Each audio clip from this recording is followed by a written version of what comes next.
ఉంటుంది, ప్రతి కుటుంబంలో ఆనందం ఉంటుంది, ప్రతి కుటుంబంలో ఐశ్వర్యం ఉంటుంది, ప్రతి కుటుంబంలో సంతోషంగా ఉంటుంది కళ్యాణ అనంతరం, కళ్యాణం జరిగిన తర్వాత. అలాంటి ప్రకృతిని చూస్తే మంచి వాళ్ళని సంతోషం ఉంటుంది. ఫలానా కుటుంబం బాగుందంటే మంచి మనసు అందరూ కూడా పోనేలేమ్మా బాగున్నారు అనుకుంటారు. అదే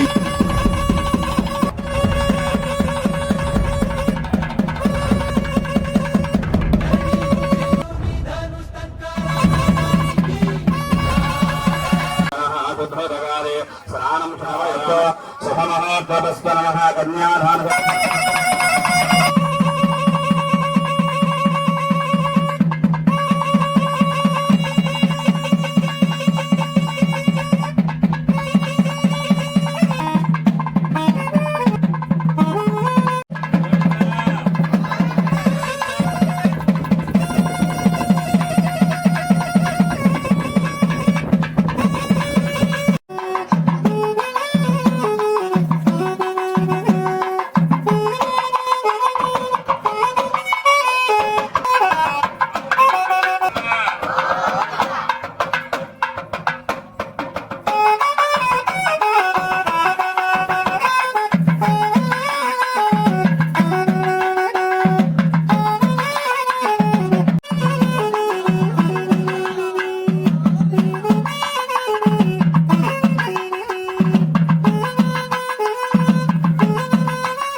తోచని చెప్పండి. తప్పుడు లేదా చెప్తారు, ఎప్పుడు కూడా చెప్పాలి ధైర్యంగా.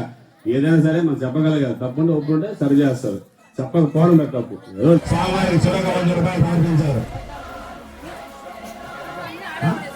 దేవుడు అంగయ్య స్వామివారికి సమర్పించారు. దేవుడు శ్రీనివాస స్వామివారి సమర్పించారు.